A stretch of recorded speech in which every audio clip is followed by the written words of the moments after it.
Aloha, my beautiful friends, and welcome back. We are on episode 61, and I am really excited to be doing this one solo today because, I don't do a lot of solo ones, and I like to have conversations with people, and sometimes if it's just me, hey, I kind of talk a lot, but if you're okay with that, we have a wonderful episode today, and I'm going to be talking about my top things that I see, or I should rephrase that, my top mistakes I see at a USPA weigh-in. And I'm going to say that it's USPA weigh-ins because really that's what I'm familiar with. However, this sort of mistakes probably crosses off of all federations. Some federations might be more strict, some might be less strict, but just know that a lot of what I'm going to talk about today is something that you're going to find with a lot of different federations. So keep these things in mind whether you're competing in USPA or not. And I want to tell you that this podcast is sponsored by my gym, Core Strength and Performance, where we live through strength. And I'm so happy to announce that we are offering online nutrition training as well as online strength training. So we've been doing powerlifting and strength training online for a while now. And just recently, I think with everything going on with COVID, my husband and I really wanted to offer more online because some people are just not comfortable coming into the gym, and it's totally understandable.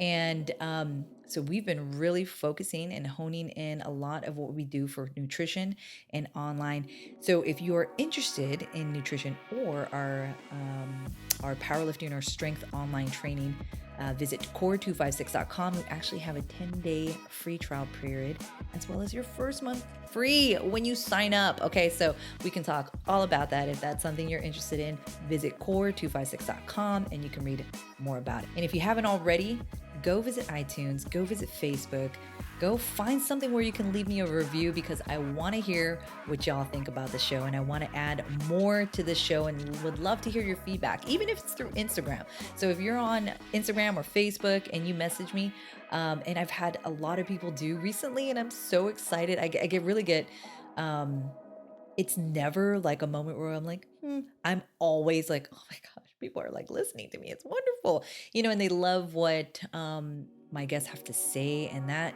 to me is touching because a lot of these people, sometimes they don't tell their story, and it's such a powerful story. And really, this show is just to help mostly women, but men too, but men and women become a little bit more acquainted with powerlifting and find out what other powerlifters are doing to become stronger, both mentally and physically. So anyways, I would love to hear your feedback. Give us a 5-star rating. If you're on iTunes, take a minute today, and I would love that.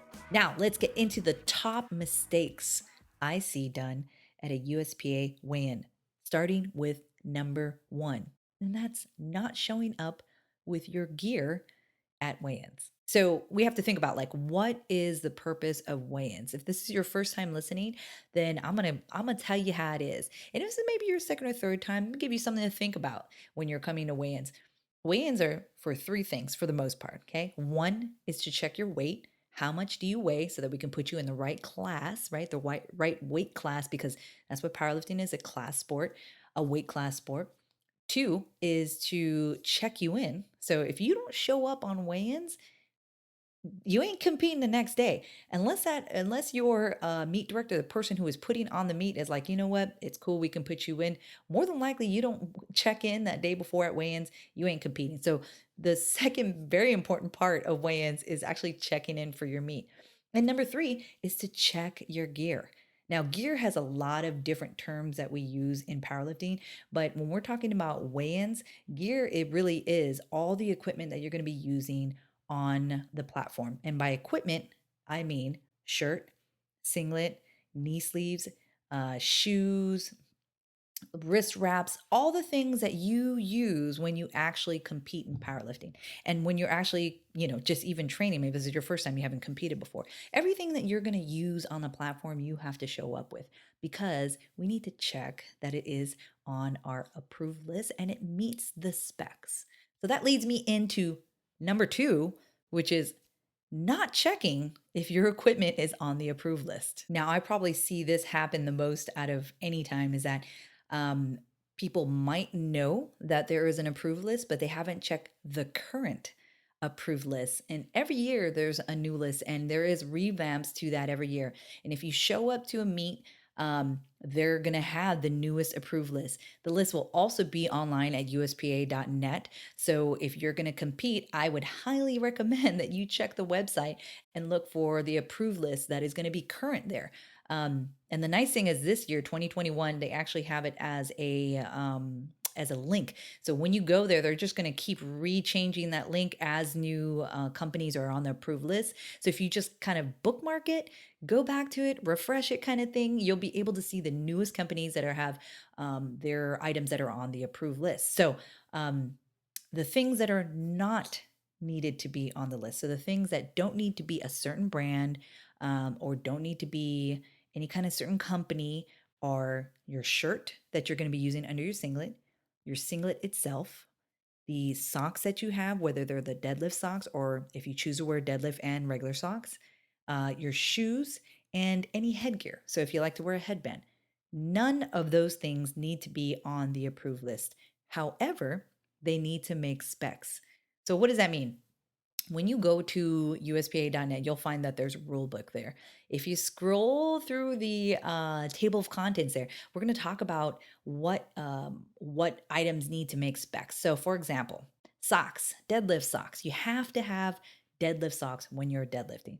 Doesn't matter if you're going sumo; it doesn't barely touch your inside of your knee or inside of your shin. You need to have deadlift socks that come up to your knees, and if they come maybe an inch or two below, that's not going to be accepted. So you can't use crew socks or anything that's a little shorter. If they're too long above your knee, you can just bring them back down right underneath your knee and you'll be good to go. They don't have to be a certain material. They don't have to be synthetic. They don't have to be anything in particular. However, your shirt that you're going to be wearing underneath your bench and your deadlift, your bench and your squat, that has to be 100% cotton or polyester or a blend of those two. It cannot have spandex. It can't have anything else in there. So they will be checking that. There can be no compression to it, so you can't wear any compression shirts. Just find a regular old shirt that you got. You probably use the one that's going to be at the meet. Nothing too fancy. I do love seeing meet shirts where they have the little emblem up here, right? So we have like the whatever company you're repping or your crew that you're with, and you have like meet appropriate shirts. I love those. But just make sure that they're within the specs, and you can find all the specs for those items at USPA.net in the rulebook. I won't go through all of it, and it's not very hefty. I mean, really, it just needs to be like your singlet can't be more than a single ply. I mean, it has to be, the term they don't use is single ply. They don't use that term. It needs to be something that is like a wrestling singlet. If we're going to talk about plainly, you can find amazing singlets out there. Girls Who Powerlift, Nightmare Muscle, Virus is a very popular one. Inzer, there's a lot of companies. Inzer's is probably your go-to standard. You can find that on Amazon for like 35 bucks. And that one I believe is 100% polyester. It's a little more forgiving. Sometimes these satin ones, you're like, oh girl, I can see everything in my butt. So you just have to think of maybe, aesthetics of it. If you're worried about that, for sure, there's more particulars. But if we're just talking about what's legal, what's not, they just need to be within those specs. So visit the rule book, check each of those. And if you have any questions and you're still not sure, because sometimes it can be confusing, the rule book is filled with a lot of rules. And sometimes the specs are written in a way, or the verbiage is written in a way that we can maybe not be totally clear on certain things. So that's where you can speak to your meet director. So the person who is putting on the meet, you can go to your Facebook group. That is the USPA Facebook group for your state, or you can even visit the USPA powerlifting group, which is on Facebook. That one in particular, they have people who are going to answer questions for you at any time. So, and of course, you can always reach out to me. Leading me into number 3, and that is not getting your USPA membership card before the day you compete. Now, I wouldn't know this for any reason. Of course, I've never done this in my life. But you do not want to wait till you're standing in line ready to check in to realize, oh, your membership card is expired. Because what can happen is that when you purchase it right then, it will be sent to you, but the membership date sometimes doesn't show up. And that is what we're looking for when you're checking in. So just be weary. Buy your membership card the day before. You don't have to buy it months before because you have to think about the day that you buy it is also the day that it expires a year from that date. So you kind of want to give yourself, as much time as possible. So day before, buy your, membership card the day before. You can use it on your phone. You can show it when you check in from your phone. All they're looking for is your name and the expiration date. So number 4, not having your open-ended attempts when you come to weigh in. Now, one of the biggest things that you're going to see, and not every state does this, but they might give you a piece of paper, and on that piece of paper is going to have pertinent information such as your name, your expiration date of your card, what category or what class you're in, and then it's also going to have what you plan to open with at the meet. So for those of you who've never competed before, what I'm saying is when you go in to compete your first day, as if there's 2 days. There possibly might be, but no. When you go in to compete, you're going to start off with squat, and they need to know a number that you are going to start off with. Remember, you have 3 attempts to lift the most that you can. So whatever number you want to start off with, you need to let them know what that is, and you have to let them know at weigh-ins. Now, the second thing I see, this should be like 4A and 4B or whatever. Is that you don't give it in kilos. So a lot of times people compete in pounds, right? We're Americans. We train in pounds. Not everybody, not, but let's speak, almost everybody else is going to train in pounds. And what I see happen a lot of times is they say, okay, I want to open with 200 pounds and then I want to go to 220 and I want to go to 240. That's not how it goes. You have to give it in kilos. So if you're going to open in 200 pounds, you need to look at the kilo conversion chart, and I will actually attach that to the show notes here because I have one, and find what kilo is closest to the opener you want to do. So you cannot take your pounds and try to convert it into kilos and give them that number, because that number is going to be some weird number like 51.3. We only work in 2.5 increments, meaning that it needs to be 50 or 52.5 or 55 or 57.5 or 60. We work in 2.5 increments. And that comes with USAPL. And I want to say that almost every federation, if you're dealing with kilos. So make sure that you've converted and you've found which number is going to be your opening attempt as closely as possible to your kilos. And I would do all 3. And I've talked about this before on getting ready for your first meet, but really you should have kind of an idea of the numbers. Especially if this is your first time, winging it right then can just throw you all over the place. I actually just saw somebody this weekend who was moving the weight super, super fast and decided to do a 60-pound jump. And which is, I don't care who you are, 60-pound jump is a big jump. There is a certain percentage that you probably should be jumping. And of course, if you're brand new, that might look a little different. But for the most part, a 60-pound jump is more than like a 10% jump for this person. So just know that if you have it planned out already, you'll be good to go, and you'll need those when you weigh in. Now, this one probably should have been number 1, but I don't know how long this will be. I'm assuming that this number 5, not filling out your COVID waiver, is going to be an important one probably for the next couple years. And if you're listening to this and there's no COVID, which hallelujah, if that's the case, then just get past this. But, I would say that probably every federation is going to have some sort of COVID waiver, meaning that you're just going to waive, that you're cool with competing and the possibility of COVID being there. That COVID waiver just needs to be filled out before. That should be sent to you by your meet director in the opening email. If your meet director doesn't send you that, just know that you'll probably have to do it. And that you could do that day of. You can either print it out or you can digitally why is that so hard? Digitally submit it, and it should show up, and you just need a receipt to show that it was taken back in.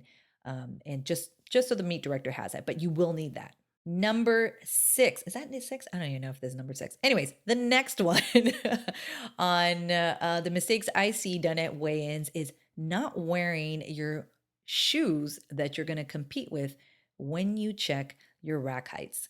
So Rack heights are, and remember, I'm just telling everybody like you ain't never heard this before, but rack heights are how high you need the rack. So like if if you're training at the gym, you sort of set things up at a certain level, right? Where you want the bar. When you're benching, it's at a certain level. Sometimes you can't help it. The gym only has two levels, right? You either are benching from the really short spot or the really high spot. For me, I'm always in the middle. I freaking hate it, but it is what it is.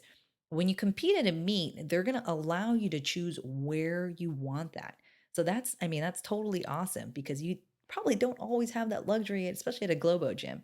One thing I see people do is they don't wear the shoes they're going to compete with. So whether that is lifters on your squat or maybe even lifters when you're benching, that makes a difference when you're setting up your rack heights because you're going to be a little bit shorter.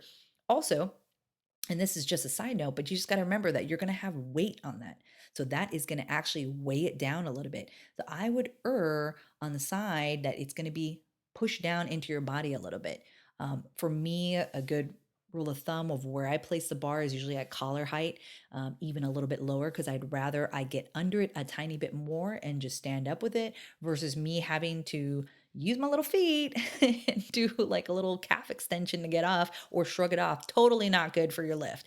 So just know, wear the shoes that you're going to be competing with when you're checking for your rack heights, for your squat and your bench, because it will make a difference. Number 7, this one's a new one. And this is something that I actually just noticed this past year, but not telling the head judge that you like to put your butt down after you unrack. Now, what does that mean? Maybe you are somebody who either has to unrack it for themselves for the most part, or you have just a way of setting up where you like to unrack it and you're sort of hanging, your butt's still hanging in the air, or your butt's in the air and you're still adjusting your feet, but you've already unracked it. Okay. Now, if this is you and you set your butt down right after, or you steady your feet after you've unracked it already, you need to tell the head judge that you're going to do this. And this is why. From the head judge's point of view, they're going to be by your head, right? So they can't see your butt and your feet as well. So as a head judge, when I'm watching, I look for the unrack and I look for the bar to be steady before I say start. If you have moved your butt or your feet after I say start, technically it's a red light. Now, I would say that most people would probably, or most judges will be like, hey, you can't do that after. Technically, they're supposed to give you a red light for that. But if they see that, it's this weird timing thing that I've seen going on this last couple years, that that sort of setup has been more popular, I guess. And it's a cool setup. There ain't nothing wrong with the setup, but just know that it's your responsibility as a lifter to let them know, like, hey, I like to place my butt down after I unrack it. So if it's okay, just know that I'm going to be putting my feet down. Putting my butt down, or I'm going to be readjusting my feet after I unrack it. So I won't be ready just yet. And that's perfect. That's wonderful. Like for me as a head judge, if I hear that, I'm like, wonderful. So then I know I'm going to be looking on the side for his butt or his feet to be totally stable before I say start. Okay. So if that's you and you like to do that, totally fine. Just let them know right before. Don't let them know when you weigh in, because they ain't going to remember that. You want right before you go to lift, just say, hey, just want to let you know that I'm going to put my butt down after, whatever it is. Okay. However you want to tell them. Just let them know, because to me, it's your responsibility for you to do that, because you could be setting yourself up to actually get a red light, because once they say start, you're not supposed to move your feet and your butt. But unfortunately, we can't always see the butt from that angle. So it's definitely something that I've just noticed, and I want to tell lifters because it happens. And that is it. That is my top 10 mistakes I see done at weigh-ins. And again, if this is with another federation, just look into it. But I tell you right now, I have seen this done at almost every federation. I've seen a lot of weigh-ins, not that I was a judge at them, but for the most part, we're going to see something very, very similar. So if you have any questions on your weigh-in, this is your first time competing, give me a shout out, okay? Message me on Instagram. I might take a little while. I'm not like instant on Instagram, but I would love to hear your experiences getting ready for your first meet. And if you checked in, if this helped you, like if you felt more prepared for your weigh-ins and you felt like, all right, this is something I didn't even think about, let me know. I'd love to hear that. And if there's anything I'm missing, I would love to hear what you say on it, okay?